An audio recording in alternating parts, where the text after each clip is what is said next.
Hello friends, मेरा नाम राजीव कुमार गुप्ता है दोस्तों, और आप देख रहे हैं गार्डनिंग सीखो। तो फ्रेंड्स, ये आप ये मेरे हाथ में कुछ सीड्स देख रहे हैं।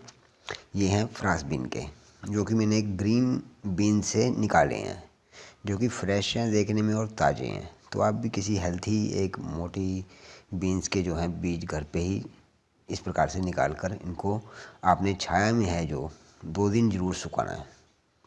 इस बात का आप ध्यान रखें, ग्रो करने से पहले आप इनको छाया के अंदर 2 दिन सुखा जरूर लें। तो अब चलिए मैं इनको सूखने के लिए रखता हूँ, फिर देखते हैं 2 दिन के बाद क्या रिजल्ट आता है। तो फ्रेंड्स, ये देखिए आप 2 दिन के बाद ये सीड्स जो हैं सूख कर रेडी हो गए हैं। तो मैंने इसको कमरे के बीच में ही रखा हुआ था, इसी टेबल के ऊपर, इसी डिब्बी में। तो आप देख सकते हैं ये श्रिंक भी हो गए हैं, थोड़े सिकुड़ से गए हैं, और साथ ही साथ इनके बीच में आप देखेंगे तो आपको दबे हुए से भी दिखाई दे रहे हैं। तो श्रिंक हो गए हैं ये, यानी कि इसका 80% जो मॉइस्चराइज़र था वह सूख चुका है। और अब आप ये पॉट देख रहे हैं, ये मैंने घर पे ही बनाया है सीमेंट का।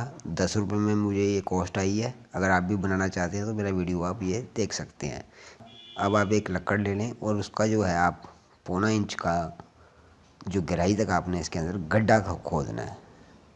ठीक है ना। आप किसी लकड़ का सहारा ले लें, जिससे कि आपके जितने भी गड्ढे आप करेंगे वो एक समान हो। बस आपने इतना ही अंदर डालना है। जैसे ही आपके हाथ के साथ मिट्टी टच हो, आप समझ जाइए कि ये गड्ढा पर्याप्त है। ठीक है ना। तो इसी प्रकार से आपने ये गड्ढे बना लेने हैं। सभी के सभी गड्ढे एक समान होने चाहिए। ठीक है ना।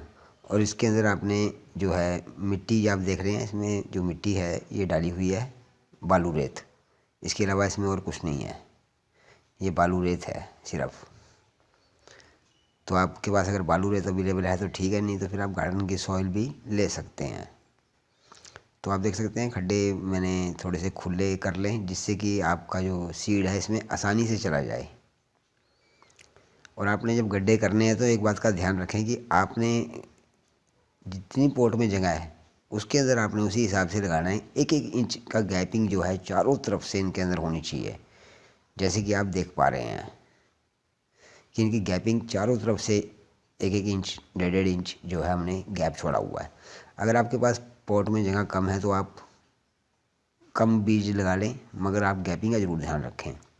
अब बात आती है कि सीड को रखना कैसे है। आप इस सीड को कैसे भी डाल सकते हैं, अगर आपको नहीं मालूम तो मैं इस गड्ढों के बीच में ऐसे ही सीड को डाल देता हूँ।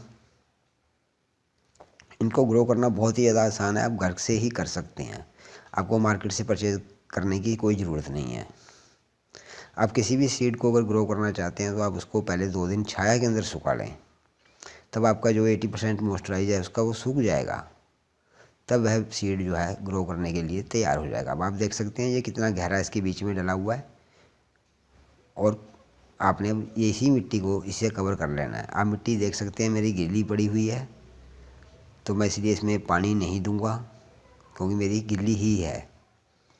तो अगर आपके पास नहीं है तो आप इसके ऊपर जो है पानी अगर जब डालें इसके ऊपर, आप एक बात का और ध्यान रखें, इसके अंदर जो पत्थर वगैरह अगर कोई आ जाता है आपके अंदर मिट्टी के अंदर सीडलिंग के अंदर, तो आप वो प्रॉब्लम करता है। जैसे कि ये सीड के ऊपर आ गया था पत्थर, तो सीड को जर्मिनेट करने में प्रॉब्लम होगी। तो पत्थर आप बिल्कुल भी इसमें ना आने दें, वे सारे पत्थर आप निकाल दीजिए। ठीक है ना। तो अब आपने इसके ऊपर जो है स्प्रे कर दें वाटरिंग से। ठीक है ना, या फिर अपने हाथ से थोड़ा बहुत छिड़क दें।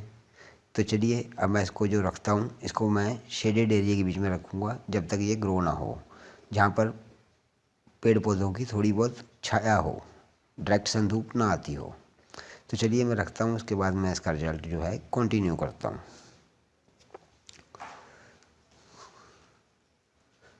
तो फ्रेंड्स, ये आप देख सकते हैं ये 3 दिन के बाद का रिजल्ट है कि हमारा एक सीड है जो जर्मिनेट होने लगा है।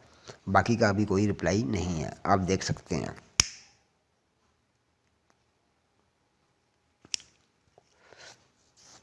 अभी बाकी का कोई रिप्लाई नहीं आ रहा है, तो हम कुछ दिन बाद और देखते हैं। तो फ्रेंड्स, ये आप देख सकते हैं कि हमारे ये 2 प्लांट तो लग चुके हैं और तीसरा ग्रो हो रहा है। आप देख सकते हैं ये दोनों प्लांट, और ये फुल सनलाइट के बीच में रखे हुए हैं। अब मैंने इनको पूरा फुल सनलाइट में रखा है, क्योंकि मौसम ठंडा हो गया है, और ये चौथा हमारा यहाँ से अभी निकलने वाला है, आप देख सकते हैं। यानी कि हमारे सारे के सारे सीड ग्रो हो रहे हैं। तो फ्रेंड्स, ये आपके सामने जो है 8 दिन के बाद का रिजल्ट है। हमारा ये प्लांट भी देखिए आप खासा बड़ा हो गया है और ये भी हो गया है। तो अब हम इसको रिपोर्ट करेंगे अभी, और चौथा भी हमारा निकल गया है, आप देख सकते हैं। तो 3 प्लांट हमारे अभी ये रिपोर्ट करने के लिए रेडी हैं। तो हम इनको रिपोर्ट कर देते हैं।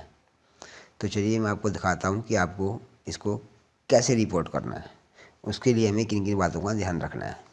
तो सबसे पहले तो आप देख सकते हैं यहाँ पर मैंने ये अपने कार के मोबाइल का जो बचे हुए कैन थे, ये उनको मैंने यूज़ में ले रहा हूँ। तो आप भी ऐसे ही कुछ ले सकते हैं, नहीं तो आप आटे की 10 किलो की थैली ले सकते हैं,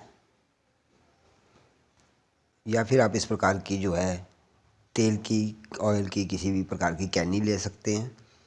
और आप ये देख रही हैं इसके अंदर मैंने मिट्टी, जो गार्डन की सॉयल है, और इसमें जो है बालू रेत मिक्स की हुई है। और इसको जो मैंने तैयार किया है वो मैंने इसके अंदर डालने से पहले इसको मैंने एंजाइन जो मैंने घर पे बनाया है उसका इस्तेमाल किया है। वो एंजाइन डालने के बाद आपको किसी भी प्रकार के फर्टिलाइज़र की ज़रूरत नहीं है। तो मैं ये एंजाइन आपको दिखा रहा हूँ कि मैंने डालने से पहले, इसको तैयार करने से पहले, ये जो है डब्बा एक तैयार किया हुआ है, जिसमें मैंने गुड़, गोबर, कच्चा गोबर डाला हुआ है, यानी कि उपले, लस्सी और काफ़ी कुछ डाला हुआ है। इसका वीडियो का लिंक है जो मैं अपना ऊपर आपको दे दूँगा, आप उसको देखकर समझ पाएंगे कि ये किस प्रकार से हम घर पे तैयार कर सकते हैं। और इसको डालने के बाद आपको किसी भी प्रकार के फर्टिलाइज़र की ज़रूरत नहीं है। तो मैं इसके अंदर जो है मैंने पौना जो है लीटर का पानी लिया है, और इसके अंदर बाकी मैं जो थोड़ा बहुत है इसमें ये डाल लेता हूँ। ये हमें ज़्यादा यूज़ नहीं करना है, क्योंकि वरना आपका जो है फसल जो है ख़राब हो सकती है। अब मैंने देख लीजिए इसको ढक के कवर करके रख दिया है ऊपर। अब इसको मैं जो है मिट्टी, ये है मैंने जो ली हुई है गार्डन की सॉयल और बालू रेत है, इसके अलावा ये कुछ भी नहीं है। तो मैंने इनको बिछा लिया है। अब इसके ऊपर मैं इसको छिड़क देता हूँ। तो आपने भी इसी प्रकार से इसको छिड़क देना है। और ये बहुत ही ऑर्गेनिक तरीके से जो है हम अपने घर में अगर उगा रहे हैं तो ऑर्गेनिक ही हमें चाहिए। तो ये बिल्कुल ऑर्गेनिक है। खाद, लस्सी, इसके अंदर कोई भी केमिकल यूज़ हम नहीं कर रहे। अब आपने इसको अच्छे से मिला देना है ऊपर से नीचे, ज़्यादा नहीं डालना है इसके अंदर, मैंने पहले ही आपसे कहा है ये काफ़ी तेज़ होता है। और अब आपने इसकी मिट्टी को है जो 10 दिन के लिए ऐसे ही छोड़ देना है। उसके बाद आपने इसके अंदर भरना है। इसके अंदर आपने पानी वगैरह बिल्कुल कुछ भी नहीं देना है। अब सूखने के बाद मैंने इनको इसके अंदर भर लिया है। और अब आप डिब्बे का साइज देख सकते हो। इस डिब्बे में आप 2 प्लांट से ज़्यादा नहीं लगा सकते, चाहे वो पीपी है, चाहे वो 10 किलो का आटे का बैग है। उसमें कम से कम आपका जो है 3-4 इंच का गैप रहना ज़रूरी है। तो ये 2 प्लांट ही इसमें लग पाएंगे, सफिशेंट है 2 प्लांटों के लिए।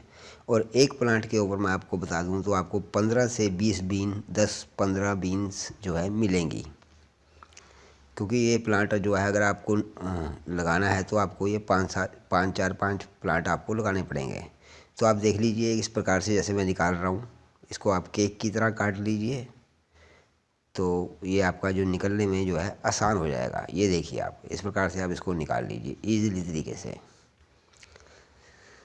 अब मैं आपको भी बताता हूँ कि आपने इसके अंदर जो गड्ढा करना है वो इतना ही करना है जितना आपने मटेरियल इसका निकाला है। यानी कि आपका गड्ढा ज़्यादा गहरा ना हो, ना ही ज़्यादा प्लांट आपका बाहर हो, ठीक है ना। तो आपने जितना निकाला है उतना ही उसको गड्ढा जो है आप कर दें। आप देख सकते हैं बिल्कुल बराबर बराबर आपने गड्ढा करना है।